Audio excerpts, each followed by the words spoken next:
चले रुक करते हैं पहले बड़ी अपडेट का। और बड़ी जानकारी मध्य प्रदेश के जबलपुर से सामने आ रही है, जहां पर बेहद दर्दनाक घटना घटी है। जी हां, बरगी डैम की लहरों में कई परिवारों की खुशियां डूब गई। गुरुवार को आए एक भीषण तूफान ने पर्यटकों से भरे क्रूज को अपनी चपेट में ले लिया और इस हादसे में अब तक 7 लोगों की जान जा चुकी है, जबकि कई अभी भी लापता हैं। सुरक्षा इंतजाम पर सवाल उठ रहे हैं। इस बीच राहत बचाव कार्य भी लगातार युद्ध स्तर पर चल रहा है। मध्य प्रदेश के जबलपुर में कुदरत का कहर कुछ इस तरह से बरपा कि पल भर में चीख पुकार मच गई और बरगी डैम, जहां लोग सुकून के 2 पल बिताने पहुंचे थे, वहां मौत का तांडव देखने को मिला। खमरिया टापू के पास पर्यटकों से भरा एक क्रूज अचानक आए तेज तूफान की वजह से अपना संतुलन खो बैठा और देखते ही देखते गहरे पानी में समा गया। शुरुआती जानकारी के मुताबिक क्रूज पर 30 से 35 लोग सवार थे। शाम के वक्त अचानक मौसम ने करवट ली। बाहरी इलाकों में हवा की रफ्तार 60 से 65 किलोमीटर प्रति घंटे तक पहुंच गई। लहरें इतनी ज्यादा ऊंची थी कि क्रूज खुद को संभाल नहीं पाया और पलट गया, जिसमें 15 लोगों को जैसे तैसे सुरक्षित बाहर निकाल लिया गया, लेकिन 7 जिंदगियां डैम की गहराई में हमेशा के लिए खामोश हो गई।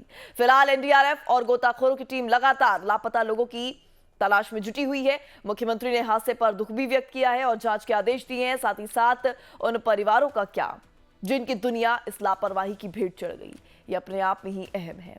तो ये 3 तस्वीरें इस पूरी घटना से जुड़ी आप देख सकती हैं। किसी ने भी लाइफ जैकेट नहीं पहना के रखा गया था। बाद में जब पानी भरने लगा तब जल्दी दिए तो छीना झपटी मचने लगी और क्या माने क्रूज पलट गया। क्या माने लापरवाही है? बहुत लापरवाही है, बहुत। सिर्फ कमाई का जरिया बना के रखे हैं, कुछ नहीं है। यहाँ पे कोई सुरक्षा नहीं है कि जिनको हम लेकर जा रहे हैं, जिनसे कमा रहे हैं, उनकी जान तो कम से कम बचाएं। तो जबलपुर में क्या हुआ, कितना भयावह ये मंजर था, एक तरफ तस्वीरें हैं, दूसरी तरफ ग्राफिक्स है। आप समझ सकते हैं कैसा वो मंजर रहा होगा।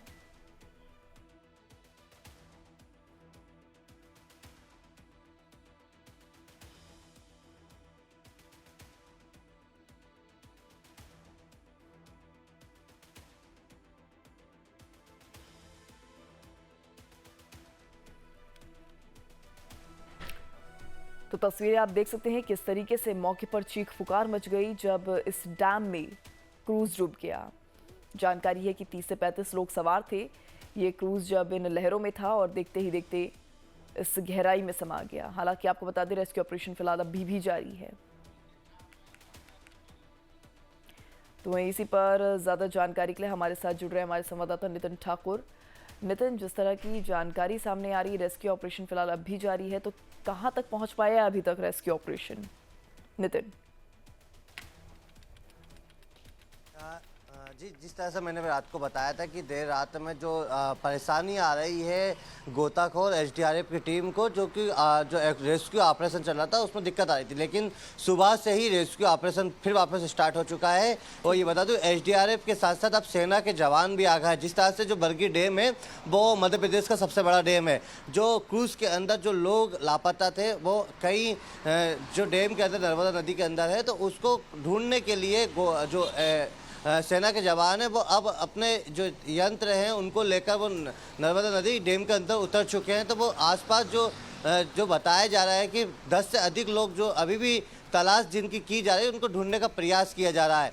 मगर सबसे बड़ी बात यही है कि मध्य प्रदेश पर्यटन विभाग के द्वारा वो जो क्रूज़ है वो चलाया जाता था, लेकिन उसमें जिस तरह से लापरवाही सामने आई है कि मौसम विभाग ने खुद अलर्ट जारी किया था कि 3 दिन तक प्रदेश में आंधी तूफान और बारिश का अलर्ट रहेगा और जबलपुर भी उसमें प्राथमिकता से था। लेकिन जिस तरह से लापरवाही सामने आई है उसके बाद कहीं ना कहीं सवाल खड़े होते हुए दिखाई दे रहा है। मगर फिलहाल अभी यही है कि वहाँ पर रेस्क्यू ऑपरेशन लगातार जारी है।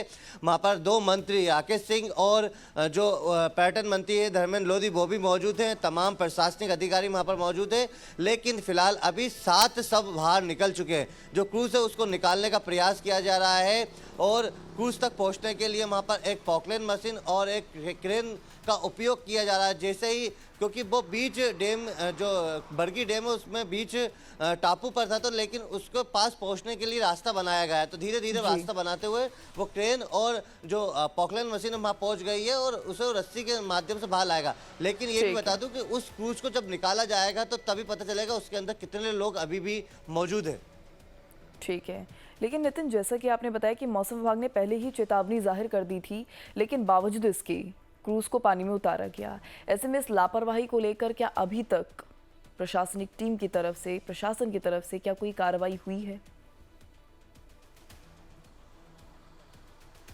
अभी फिलहाल तो कोई कार्रवाई नहीं हुई है सरकार द्वारा और ना ही प्रशासन द्वारा, क्योंकि अभी सबकी निगाह सिर्फ उस रेस्क्यू ऑपरेशन पर लगी हो। क्योंकि आप देख सकते हैं लगातार यानी देर रात से लेकर अभी तक वहां पर 2 मंत्री मौजूद है, कलेक्टर, एसपी, तमाम प्रशासनिक अधिकारी भोपाल से भी पहुंच गए, क्योंकि सरकार ने दुख जाहिर किया है। क्योंकि इतनी बड़ी लापरवाही तो है, सबको पता है ये, क्योंकि जो अचानक इस तरह से आंधी तूफान के बीच में उस क्रूज को ले जाना। और ये भी बता दूं कि मध्य प्रदेश का सबसे बड़ा पर्यटन क्षेत्र है, वहाँ पर एक क्रूज नहीं ऐसे 2 क्रूज है। लेकिन उस क्रूज के अंदर जब लोगों को ले जाया गया तो उनके पास, कुछ लोगों के पास लाइफ जैकेट थे, लेकिन कुछ लोगों के पास लाइफ जैकेट नहीं थी, जिनको तैरना भी नहीं आता होगा। तो ऐसी स्थिति में अब क्या स्थिति बनती है, तो वो जब वो क्रूज को बाहर निकाला जाएगा, उस क्रूज के अंदर लोग कितने अभी, क्योंकि बताया जा रहा है 10 से 12 लोग अभी भी लापता है, तो उसको ढूंढने का प्रयास लगातार किया जा रहा है।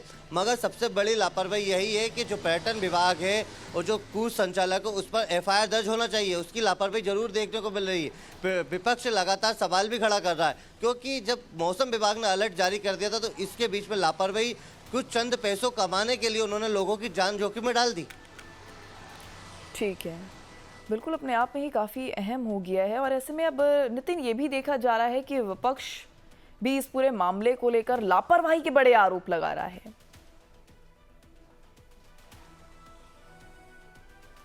जी बिल्कुल सही कहा है। पूर्व मुख्यमंत्री और जो राज्यसभा सांसद दिग्विजय सिंह, उन्होंने भी ट्वीट किया। उमंग सिंगार हैं जो नेता प्रतिपक्ष, उन्होंने भी किया। प्रदेश अध्यक्ष कांग्रेस के जो जीतू पटवारी है और तमाम जो विपक्ष के नेता, उन्होंने ट्वीट किया। लेकिन कहीं ना कहीं सरकार पर सवाल तो खड़े कर रहा है, मगर जो लापरवाही है वो पर्यटन विभाग पर भी करते हुए नजर आ रहा है। मगर अभी देखने वाली बात यही होगी कि अभी रेस्क्यू ऑपरेशन चल रहा है, लोगों को किस तरह से उसमें से जो स्थिति है 10 से 12 लोगों की, वो कहाँ है, कैसे है, तो उनको ढूंढने का प्रयास किया जाए। एसडीआरएफ के साथ साथ में अब सेना भी उतार दी गई है। मध्य प्रदेश के मुख्यमंत्री डॉक्टर मोहन यादव ने भी अभी भी सुबह राकेश सिंह और जो पर्यटन मंत्री, उनसे फोन पर चर्चा की और पूरे मॉनिटरिंग कर रहे हैं, अपडेट भी लेते रहे हैं। ठीक है, तमाम जानकारी आपने साझा की नितिन, इसके लिए आपका बहुत बहुत शुक्रिया।